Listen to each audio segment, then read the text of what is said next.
Hey YouTube, this is Torque Dawg here and over here, and today in this video I'm doing a review on Game of Thrones Season 5.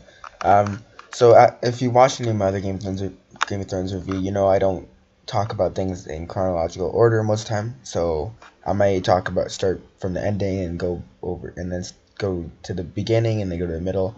So yeah, so the guy at the Night's Watch, Ollie, I I didn't really care about him in the first few episodes.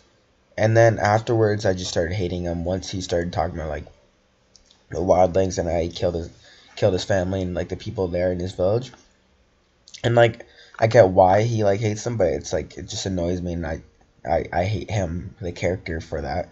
But I probably hate him though because I see it through John's eyes. Like John's like, oh no, we need to work together with the wildlings, and I like the character Jon Snow. I don't really like the actor too much.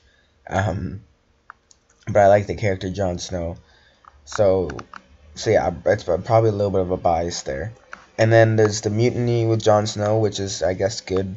But when Season 5 came out, it was probably like a big cliffhanger. People were like, what? No. But I know Melisandre, or whatever, is going to bring him back to life.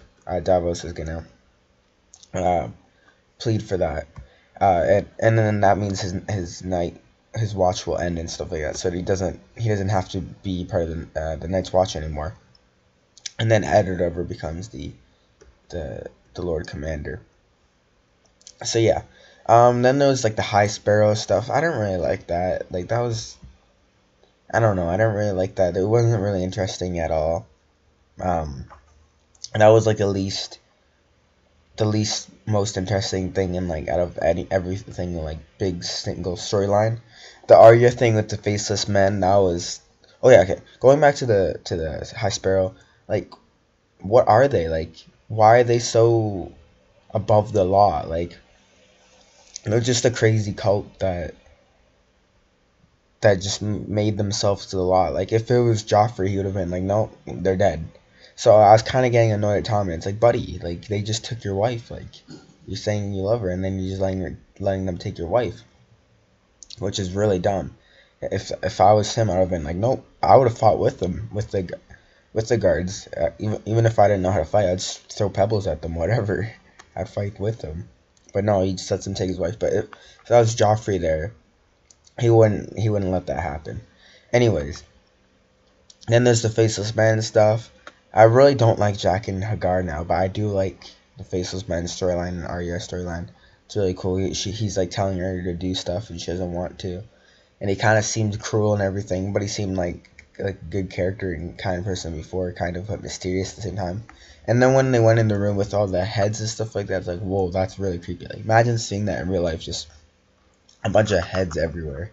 Imagine seeing that in real life. And then I liked it when she killed that knight. I can't remember his name. What's his name? Like Sir Boros, Sir Baron, Sir Marin. Yeah, I think it's that, Sir Marin or something. And then there's the Theon and Sansa thing. I thought they'd be dead once they jumped there. I was like, no, you're dead. But maybe somehow because of the snow they survived or something.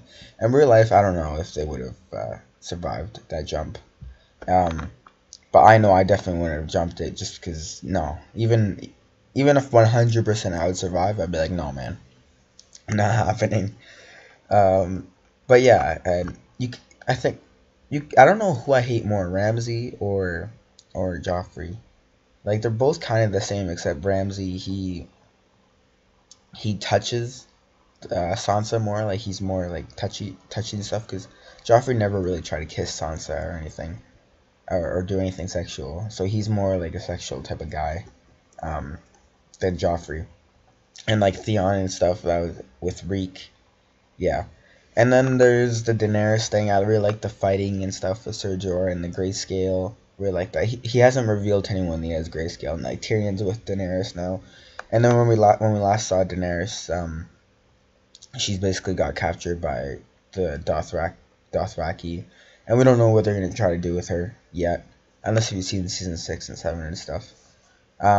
Yeah, we haven't seen the Hound, but a Hound will reappear in season 6. He wasn't at all in season 5. And Drogon is kind of being like mysterious and kind of just annoying. Like, and with all the dragons, like you don't even know if they're gonna try to kill Daenerys or what. Like you don't know which side they're on. And like Daenerys doesn't either. Like she kind of shows fear to them and stuff, which is really cool because she's supposed to be the mother of dragons. And then there's the Stannis Baratheon thing.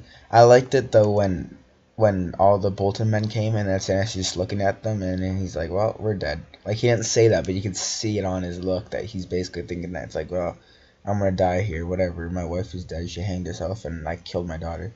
But that Shireen, like the princess, like come on, she was cool and everything. I really liked her. And then they go and kill her.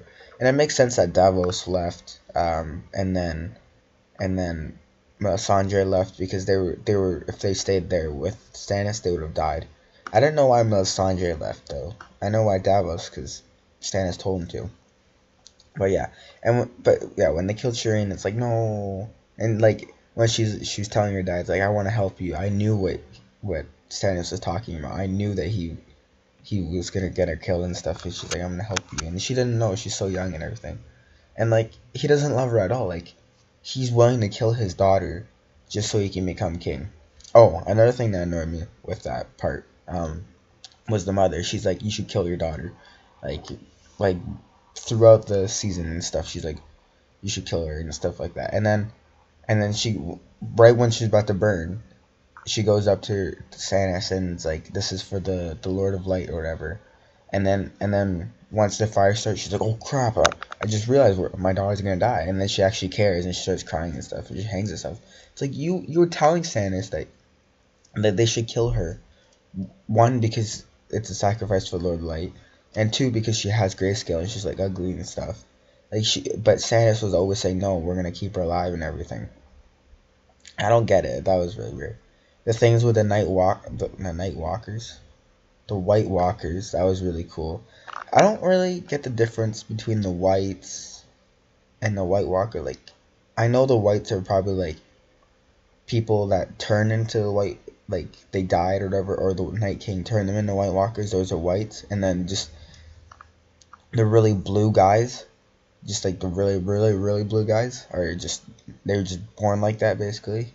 But like I know we will see how the White Night King began, like how he became the Night King through one of Brand's things. But like, how did all the other White Walkers, not just the Whites, not like the skeleton dudes and the guys that run really fast that can die easily, not those guys, but just the White Walkers, like how did they happen?